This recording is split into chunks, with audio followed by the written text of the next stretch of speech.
So I've been noticing under lockdown that people seem to enjoy taking pictures of how they're working from home and how their setup is actually configured. So I thought I would just make a wee clip here and show you how I've got mine set up. So what I actually have is I have a docking station which this laptop is connected into, and on top of the docking station I have my tablet docking station that I take when I travel.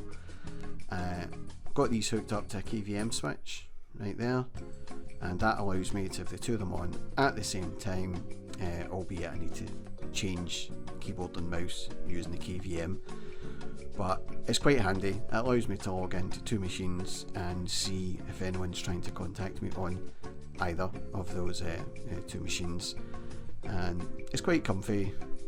It's simple to use. As you can see on this machine here, this is the daily work machine. Get the important things of the day going on, videos on YouTube, and over here I've had to leave this little notepad window to obscure some important information, but you know, this is it. It's I guess everybody faces different challenges when working under lockdown. The biggest challenge for me here is that these monitors don't actually have any speakers, they're just a monitor, so I have to have headphones plugged in. I've usually maybe got like a wee Bluetooth speaker as well, just to try and get a bit of background noise in there. I've even got a printer. I've got two lamps here because this one that's closest to the printer just now actually blew up on me, so I need to remove that and try and get that fixed. But yep, this is life under lockdown when you're still having to work. Excellent. Obviously when you're working under lockdown you can't really see when everybody else is getting up and leaving the office, so God forbid you're actually going to do any extra work. So it's important to have a clock on the wall, but can you tell what's wrong with this clock? If you look closely at the numbers, you'll soon be able to suss it out.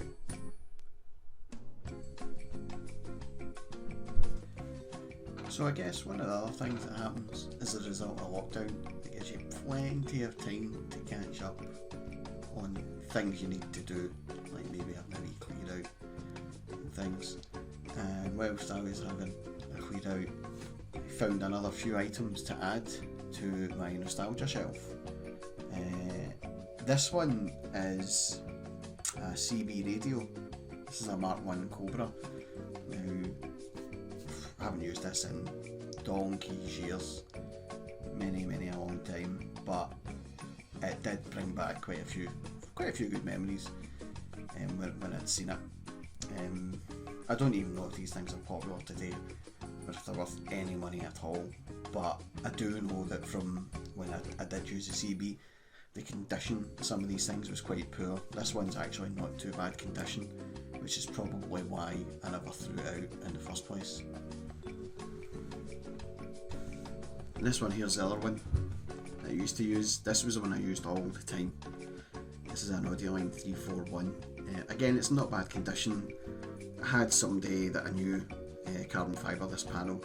It's just sticky carbon fibre, it's not genuine or anything, but this was a pretty stable wee rig.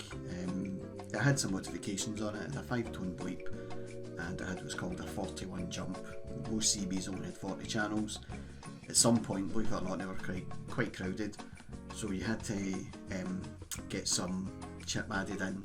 I don't really know, I wasn't like a rig doctor or anything, but you got another chip added in that extended the frequency range and gave you like 41 channels. So all I would do would select channel 40 on here and press that button in, and that would take me to 41.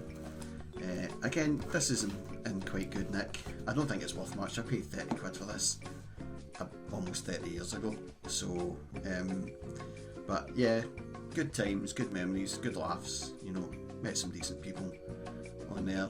I still speak to some of them today, but I'll be adding these into the nostalgia shelf where they belong. Here is the nostalgia shelf in some of its glory.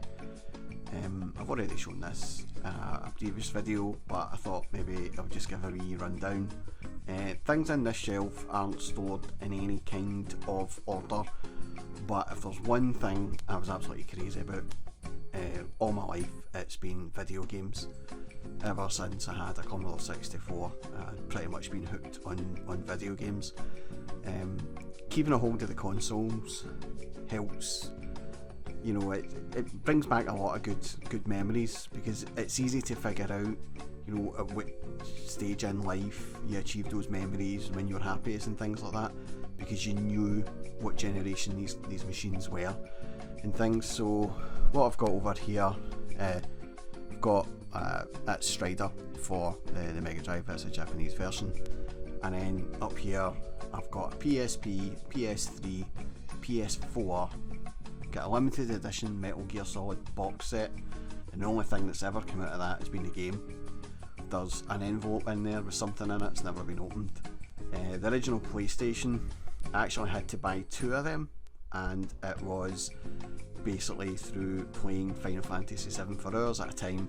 I had the first generation PlayStation, and the spindle that held the CDs was very weak, and I think it started to like just fray away through the hours I used, so I had to buy a second one. But that's the first gen one that's in there, and then I got a PS2, and up here got Final Fantasy VIII, the G-Con Time Crisis, and this is a Capcom arcade tournament fighting stick that I got for Street Fighter 4. But the real nostalgia is over here. Okay, so this is some right old school stuff. Now, I have to point out, I wouldn't class myself as a collector. A more accurate description would be a hoarder. These machines have been original to me. I bought these machines when they were still had an active shelf life. Apart from this Japanese Mega Drive, that is something that I always wanted. When I used to look in the magazine articles and they would show you pictures of the Mega Drive, it was always this machine. You know, you can see there, it's got the big 16-bit logo on it. It just looked fantastic. I used to cover them religiously every day after school, looking through magazines, drawing over screenshots. But as I said, each one of these machines hasn't been bought as a collector's item, it's been bought and used from when it was new. So over there in the corner we've got the original Mega Drive, and underneath that there's the original Master System Plus with the light gun and 2 games. I've got a Japanese Super Nintendo, which is a Super Famicom, which I got in 1991, so it was almost a year released in Japan. I think it came out in October 1990 in Japan. I had a friend who didn't want to wait for the UK one, and I was in agreement as well, so I think we were the first 2 in our school that actually had this machine. It was an absolutely fantastic machine, it was amazing. And then there's the Japanese Mega Drive. Like I says, I bought that a few years ago, just because I'd always wanted one. So moving over here, I have an Neo Geo, and again I got this machine and this was September 1994, so I believe the machine had been out about 3 years or so, 3 or 4 years at that time.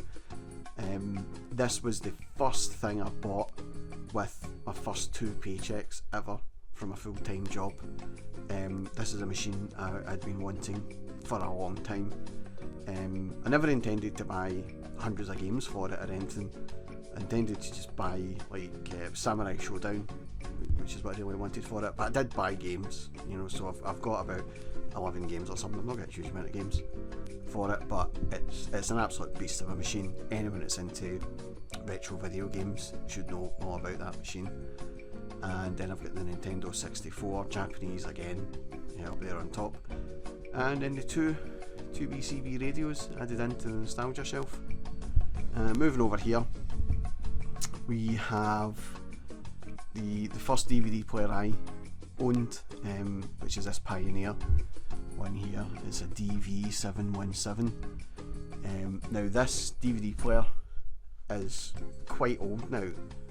It must be nearly 23 years old or something, but it didn't even have any region code in it, so it allowed me to buy region 1 DVDs from the States So quite often there would be a delay in films coming out between the UK and the US.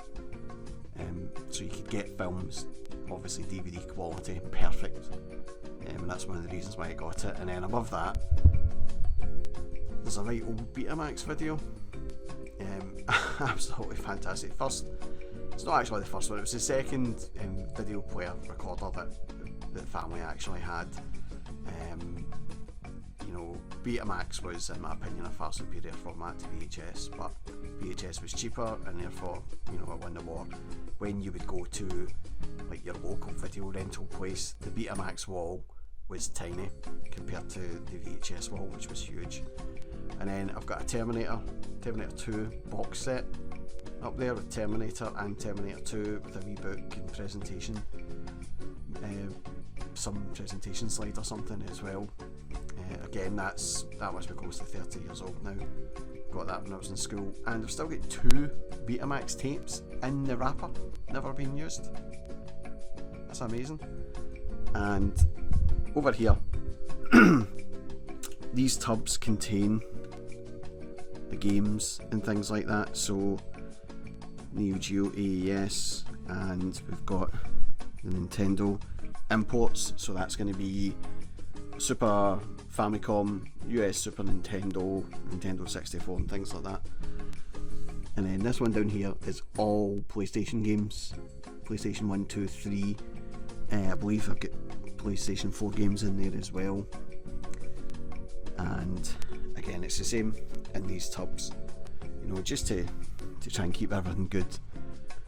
I have this right old Capcom fighting stick as well. My pal actually brought this back when he was over in the States. He went over there with his dad and his brother for a few weeks, and I gave him, I think it was equivalent of $50. I says, look, get me a game that looks good. And this is what he brought me back. It was for the Super Nintendo, but I believe it also does the Capcom CPS console machine as well, the short-lived one. It's a good stick. It's really good to use. It's really comfortable. It's a fantastic stick. I use that quite a lot with emulated games like Retro Pie and stuff like that. It's really handy. And then the other bit of nostalgia is this tiny wee 15-inch CRT. Now this is what I used for years, and I had to get this telly because the Super Famicom was a SCART only, and most TVs were PAL. So it wasn't enough that I'd convinced my parents to spend £250 on a Super Famicom. I then had to get them to spend another £250 on a TV in 1991. Most TVs were 14-inch, around about that size. This one was a 15-inch. Because it went through SCART, picture quality was great, but as I was a Street Fighter addict, there's actually some phosphor burn on the top of the screen, so you can see the outline where the life bar is and the KO meter, and it's still there to this day when I fire that up to check the machines, because I check machines on a regular basis. But yeah, that's it. That's a look at the retro shelf. Like I said, I'm not really a collector. I would class myself more as a hoarder. I just hate throwing things away, especially things that I've got a lot of good memories with and stuff like that. So yeah, that's the shelf. Anyone else into collecting stuff? I'm sure that people collect machines, they collect entire library of games and that. That's not me, but I'm quite happy to hear from people who are similar interests and similar collections.